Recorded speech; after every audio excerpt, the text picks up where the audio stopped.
아침 묵상에 오신 여러분들을 환영하고 축복합니다. 하나님께 새로운 날을 허락하셨는데요. 새로운 날을 걸맞는 새로운 은혜로 오늘 하루 우리 인생을 지킬 줄 믿습니다. 오늘은 사형에 대한 법이라는 제목을 가지고 출애굽기 21장 12절에서 17절까지 말씀을 좀 살펴봤으면 좋겠습니다. 먼저 12절부터 14절까지 말씀을 같이 한번 읽어볼까요?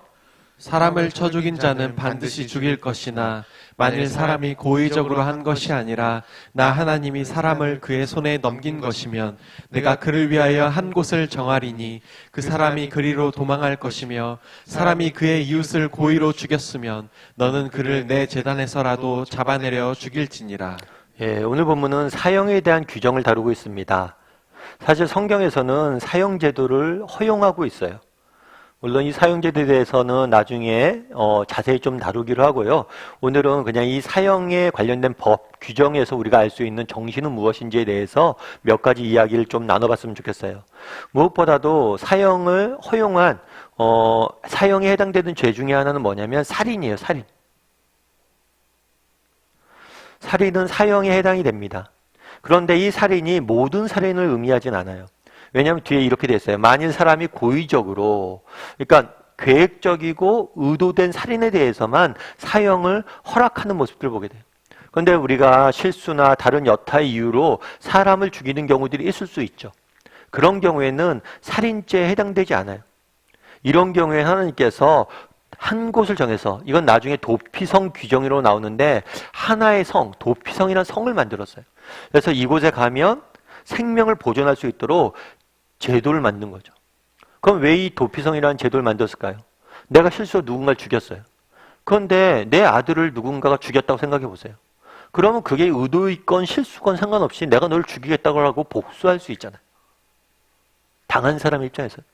그런데 이 사람이 실수로 죽였을 경우에 이 사람의 생명을 보존케 하기 위해서 피할 수 있도록 뭘 준 거예요? 도피성을 준 거예요. 사형제도의 경우에 여러 가지 사형제도를 폐지하자는 이야기들이 있어요. 그러면서 제기되는 문제점 중에 하나는 뭐였냐면 재판의 오류예요. 만약 어떤 사람을 사형을 시켰어요. 그런데 알고 보니까 이 재판이 잘못됐어요. 이 사람이 원래는 무죄한 사람이었어요. 그럼 어떡하냐고, 이 사람을 죽였는데 살릴 수는 없지 않냐. 인간의 재판이라는 것이 오류가 있을 수 있기 때문에 사형을 해서는 안 된다고 이야기하는 거죠. 마찬가지로 우리가 누군가가 어떤 사람을 죽였어요. 그랬을 때 이 사람의 다른 사람을 죽인 것에 대해서 실수로 정말 의도하지 않게 죽였을 수가 있잖아요. 혹은 자기가 죽이지 않은데 죽였다고 오해를 받을 수 있잖아요. 그런 경우를 대피해서 뭐예요? 도피성을 둔 거예요. 그래서 그런 사람들 보호하기 위해서 도피성을 둔 거죠. 성경도 이런 경우를 이야기하고 있습니다.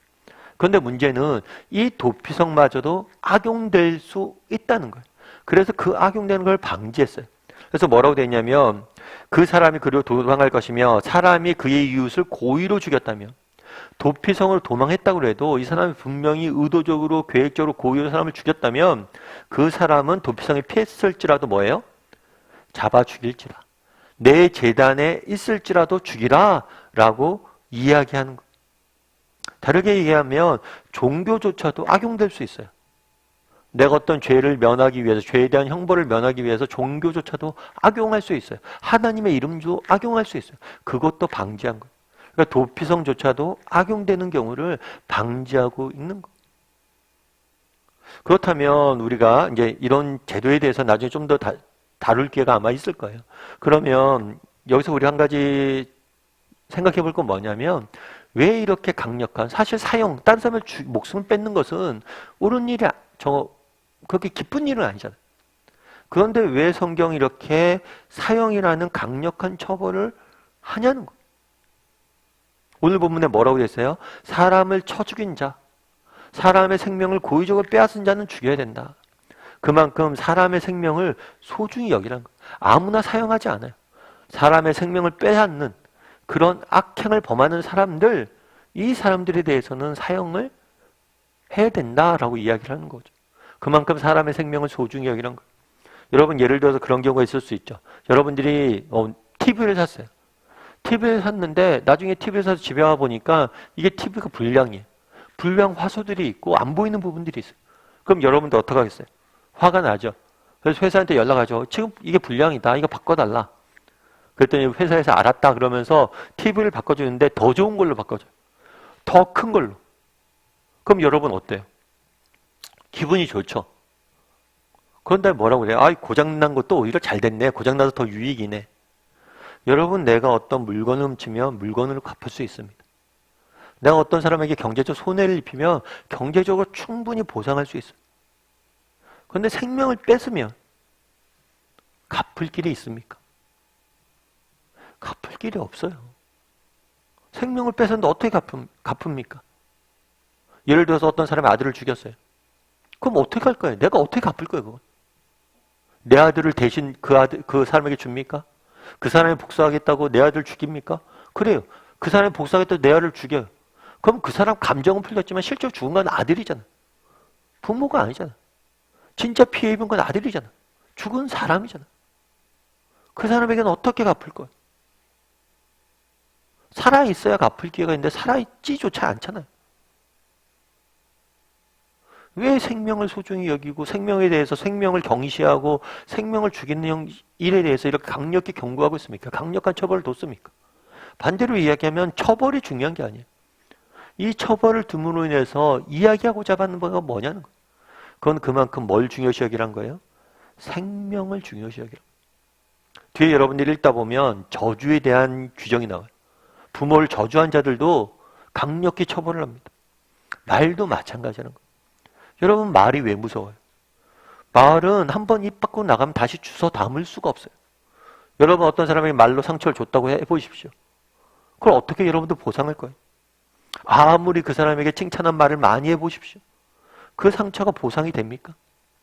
어떤 사람은 말에 대해서 경고하면서 그런 이야기를 하더라고요.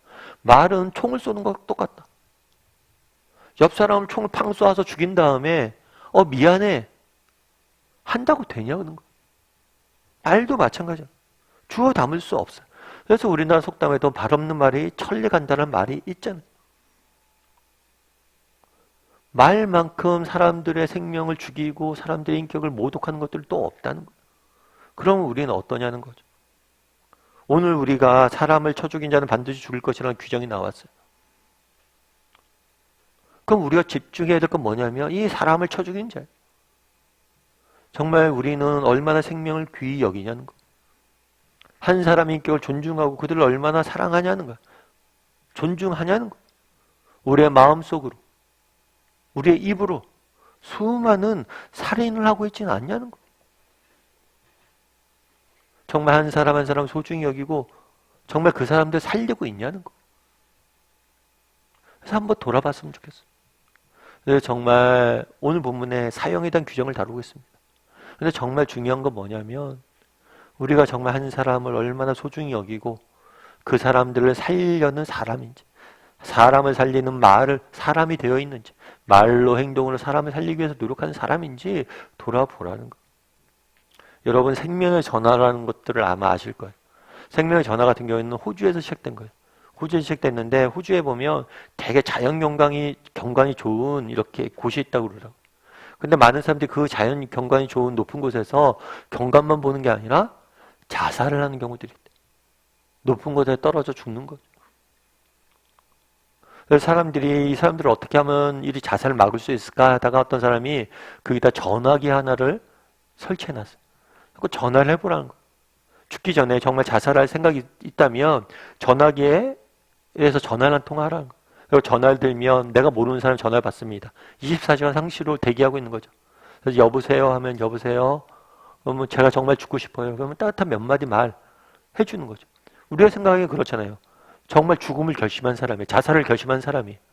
그런데 그 전화 내가 모르는 사람한테 몇 마디 대화한다고 뭐 자살을 포기하지 않을까라는 생각을 할 수 있지만 그렇지 않대요. 이 생명의 전화를 통해서 살린 사람이 너무 많다는 거예요. 다르게 얘기하면 말이 그만큼 힘이 있는 거예요. 내가 모르는 사람이라고 하더라도 그 모르는 사람이 주는 따뜻한 격려의 말 한마디가 사람을 살릴 수 있다는 거예요. 우리 정말 다음의 식구들이 이런 사람이 되었으면 좋겠어요. 오늘 하루 우리 세상 속에 살아가야 되잖아요. 정말 사람을 살릴 수 있는 사람이 되었으면 좋겠어요. 정말 한 사람 한 사람을, 내 주변에 만나는 사람을 소중히 여기고 정말 그들을 저주하거나 그들을 죽이는 말이 아니라 그들을 살리는 말을 하는 사람이 되고 그들을 진심으로 마음속으로 사랑하고 그들을 살리려고 살리는 말 한마디를 할 줄 아는 사람이 되었으면 좋겠어요. 그랬을 때 정말 하나님께서 우리를 통해서 일하실 거예요. 그래서 오늘 하루 나는 얼마나 정말 한 사람 한 사람 소중히 여기는 사람인지, 내 주변에 있는 사람들을 혹시라도 내가 미워하고 저주하고 그들을 죽이고 있는 사람은 아닌지 돌아보게 해주시고, 정말 진심으로 그 사람을 사랑하고 사람을 살리는 사람이 되게 해달라고, 말 한마디도 오늘 하루 좀 이쁘게 하고 정말 사람을 세우고 격려하는 말을 할 줄 아는 사람이 되게 해달라고 결심하고 또 하루 지냈으면 좋겠습니다. 오늘 말씀 기억하면서 함께 기도했으면 좋겠습니다. 오늘 말씀에 정말 우리는 사람을 얼마나 소중히 여기고 있는지, 생명을 소중히 여기고 있는지 돌아보게 하십니다. 그래서 나는 얼마나 사람을 소중히 여기는 사람인지 돌아보게 해달라고 기도해 주시고, 또 말 한마디라도 사람을 세우는 말을 하게 되도록, 특별히 말을 통해서 우리가 사람을 죽이는 것들이 너무 많아요. 사람을 살리는 말을 하는 사람이 되게 해달라고, 입에 우리에게 아버지 하나님께서 은혜를 베풀어 주셔서 오늘 하루 종일 사람을 살리는 말을 하는 사람이 되게 해달라고 이 시간 목소리로 기도했으면 좋겠습니다. 또한 기도하실 때 오늘도 세상 속에 살아가야 됩니다. 하나님, 정말 오늘도 나와 동행하시고 내 인생을 지켜주시고 인도해 주셔서 정말 오늘 하나님 주시는 위로의 말씀으로 살아나는 그런 역사를 맛보는 우리가 되게 해달라고 이 시간 목소리 같이 기도하도록 하겠습니다. 같이 기도하시겠습니다.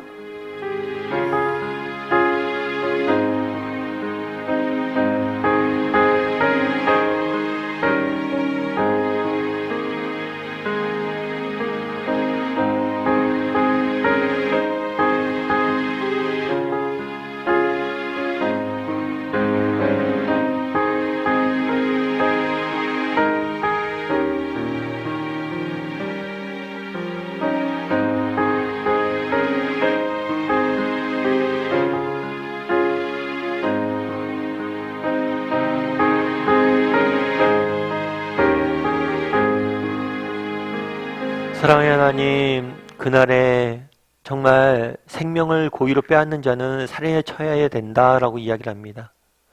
정말 너희가 생명을 소중히 여길 줄 알아야 된다라고 말씀하십니다. 그럼 우리는 어떻습니까? 정말 우리의 마음속으로, 입으로 수많은 살인과 또 생명을 죽이는 일들을 하고 있지 않습니까? 우리 입에선 지금 죽이는 말이, 사람을 죽이는 말이 쏟아져 나오고 있지는 않습니까? 정말 다시 한번 우리의 마음과 우리의 입술을 돌아보게 도와주시고, 정말 우리가 한 사람을 진심으로 사랑하고 섬기며 사람을 살리는 말을 할 줄 아는 사람이 되게 도와주시옵소서.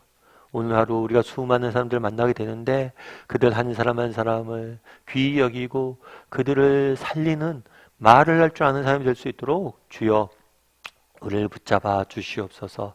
아버지 하나님, 오늘 또 세상 속에 살아가야 됩니다. 하나님이 주시는 은혜가 필요합니다. 우리 가운데 말씀하여 주시고 말씀이 주는 위로와 능력으로 또 승리할 수 있는 우리 모두가 될 수 있도록 주여 은혜를 더하여 주시옵소서.